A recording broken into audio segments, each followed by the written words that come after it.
Khamsa arba'a salasa isnani wahid aghliqil baba. Assalamualaikum warahmatullahi wabarakatuh. Ketemu lagi dengan saya di Solo Podcast, season pertama episode 6 Sodakoh yang dijadikan konten. Ini menjawab beberapa pertanyaan dari teman-teman saya juga yang membuat konten serupa. Kemudian ada juga teman-teman yang bingung nih, bagaimana kalau misalkan kita membuat konten sodakoh, ya kan, kira-kira berpengaruh nggak sih bagi keikhlasan kita, kayak gitu kan. eh, Kayak gitu kan, karena jujur aja, Ustadz, ini juga banyak teguran-teguran juga kayak gitu kan. Kalau bisa kata mereka, kalau bersedekah itu jangan dikontenkan, takut ujub, riya dan sum'ah. Oke. Em, Sebenarnya untuk masalah hati itu, riya, ujub dan sum'ah itu nggak bisa kita lihat secara kasat mata dengan orang tersebut menampakkan amal solehnya kepada orang lain yang dijadikan konten oleh dia, kemudian orang tersebut menjadi ujub, riya dan sum'ah.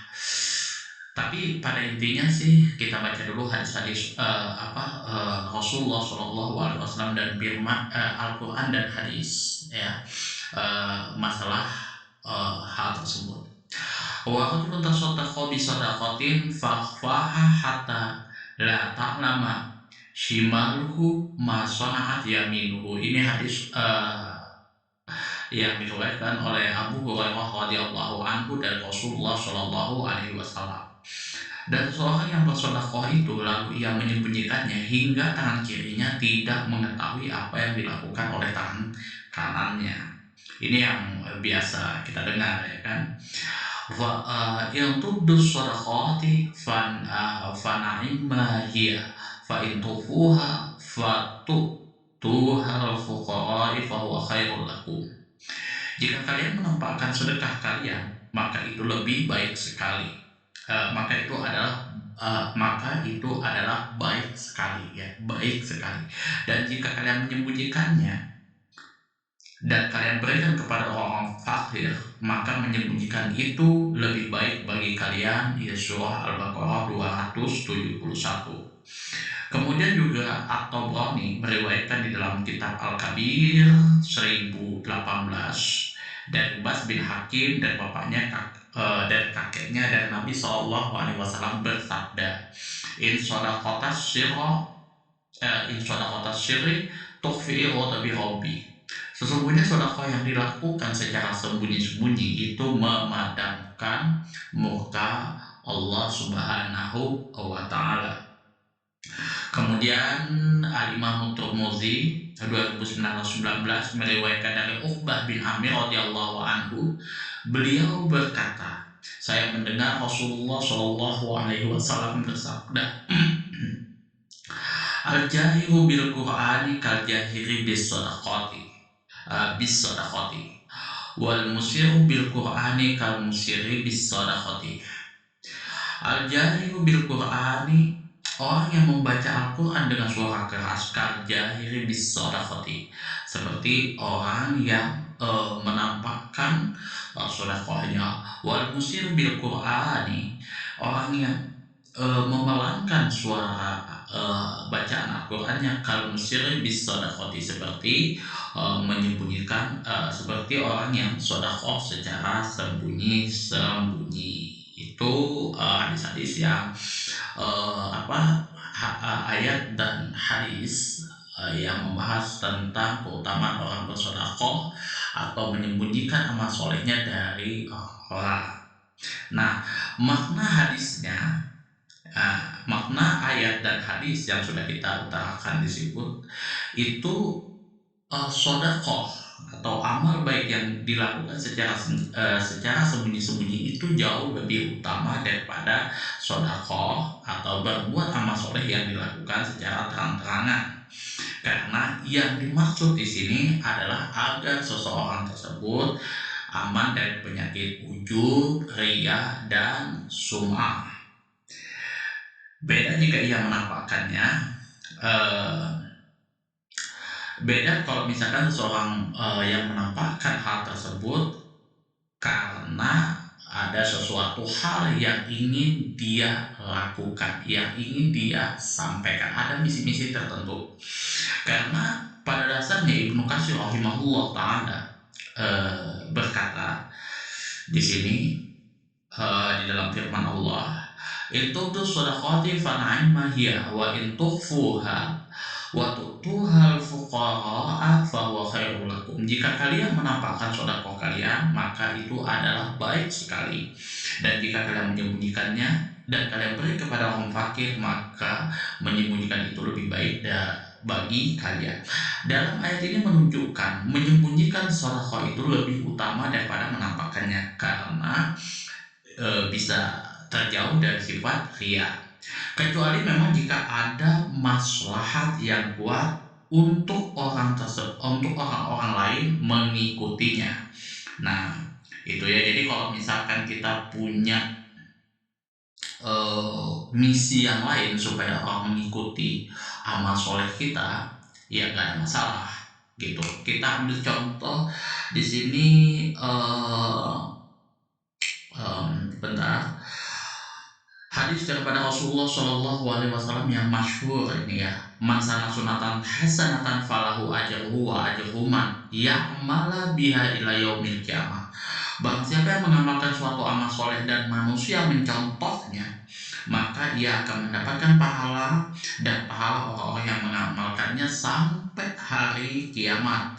Ini bisa teman-teman lihat di dalam kitab Az-Zawajir.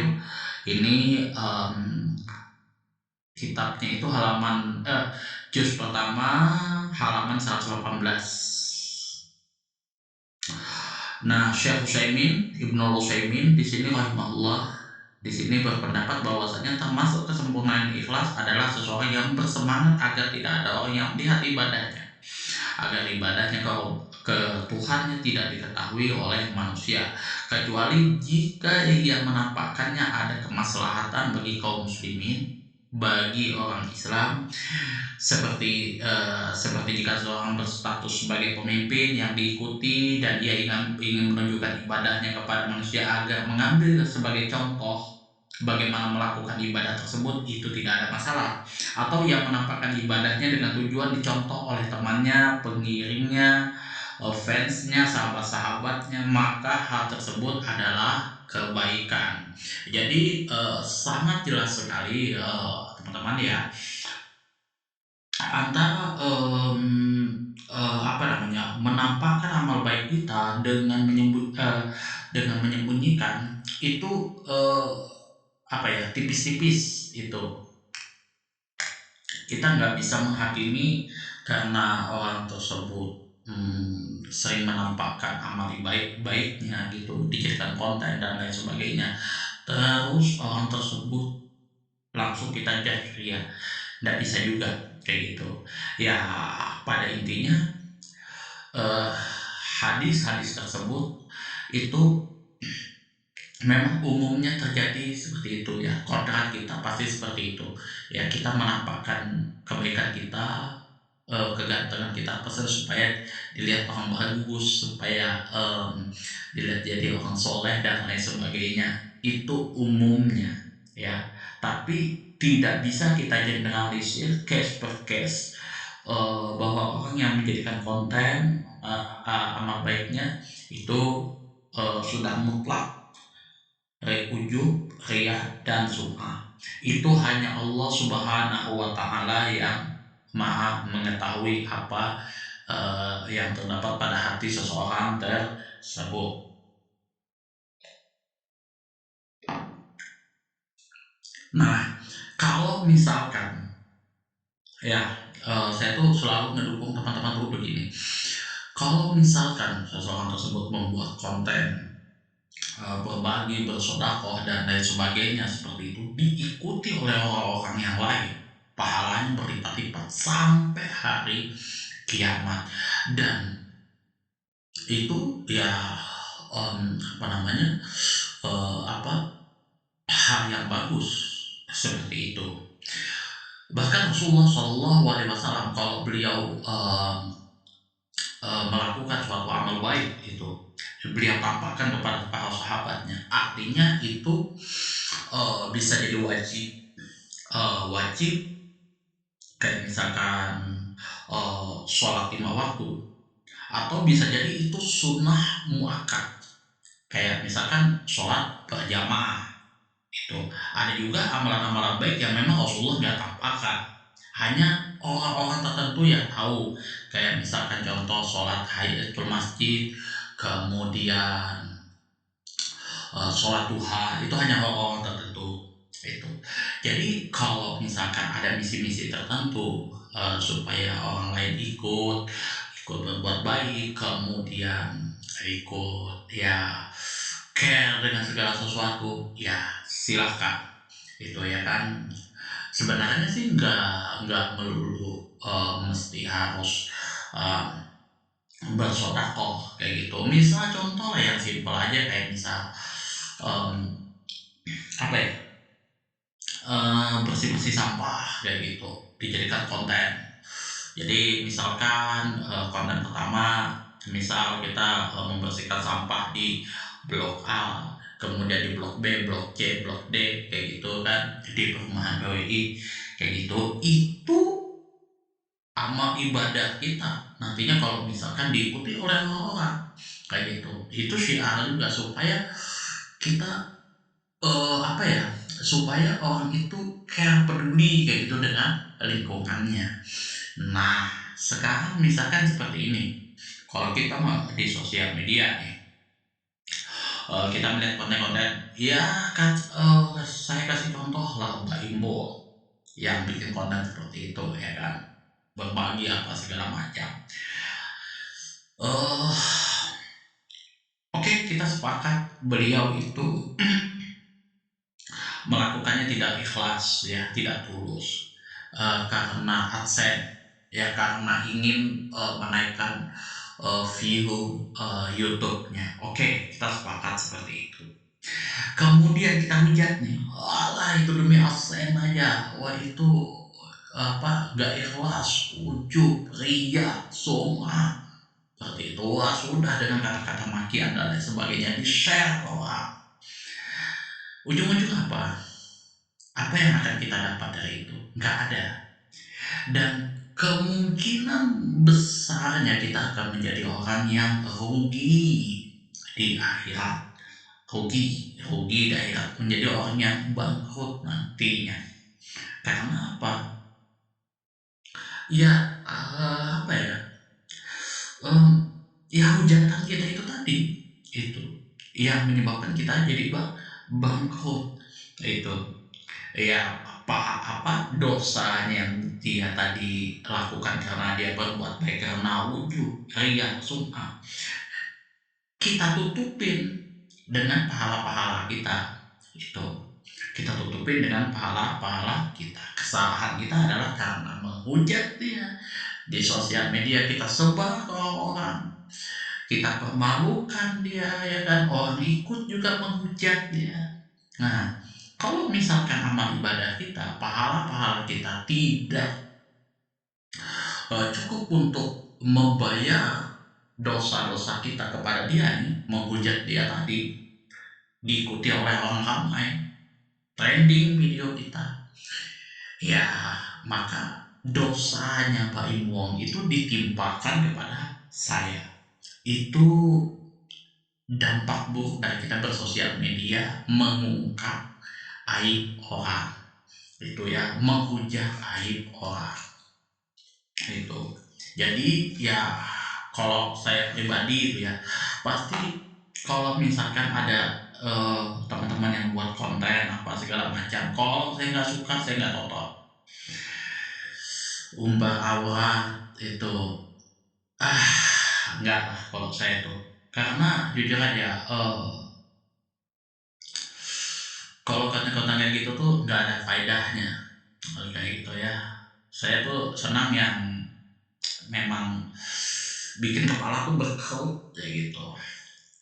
Otak tuh jalan mikir itu. Kalau yang sudah ya saya tahu apa segala macam yang anu tuh saya skip aja kayak gitu. Kalau di TikTok saya ya paling buat hiburan-hiburan aja. Kalau di TikTok, kemudian kalau di Twitter saya juga nggak begitu ngamatin. Paling ya saya cuman iseng-iseng baca-baca aja kayak gitu. Hmm, kelakuan-kelakuan para netizen ya itu kan ya itu. Tapi kalau, fokus saya untuk menambah wawasan itu biasanya lebih senang saya di, YouTube. Kalau misalkan ada kasus apa kayak gitu, berita apa, saya lebih ngamatinnya ini gimana konteksnya, kemudian dia sedang, gimana apa segala macam, dan saya tidak terlalu banyak ikut-ikutan hal-hal yang seperti itu ya.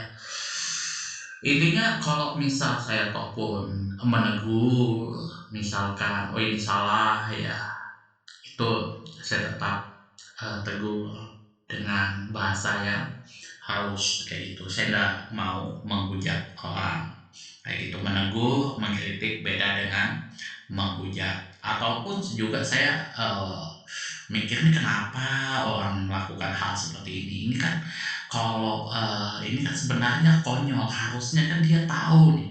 Kayak contoh yang saya lakukan pada, on my opinion di ini, masalah artis-artis yang keseret apa, investasi bodong itu kan, baik itu yang di-endorse atau influence, atau, para afiliator itu kan yang ikut kayak gitu, itu kan. Kemudian, ketangkap gitu kan. Ya harusnya mereka tahu kalau itu bodong dan itu menipu gitu. Dan dia tidak akan melakukan hal seperti itu sebenarnya. Atau juga yang konyol-konyolan kayak gitu kan, harusnya dia tidak melakukan seperti itu dia lakukan untuk ini ya saya juga sudah bahas itu. Sebenarnya harusnya eh apa ya? Itu dia nggak lakukan. Tapi ya saya selalu mendoakan teman-teman ya dimanapun berada itu supaya ya diberikan hidayah, selalu diberikan hidayah untuk istiqomah di dalam menjalankan amal ibadahnya, menjalankan kebaikan-kebaikan kayak gitu kan. Kemudian kita diberikan kesabaran di dalam menjalani segala macam musibah, segala macam rintangan hidup kayak gitu kan. Kemudian dimudahkan segala macam urusan kita itu ya, apapun itu. Kemudian eh, saya akhiri, cukup sekian ya. Mudah-mudahan ini bisa bermanfaat untuk teman-teman semuanya.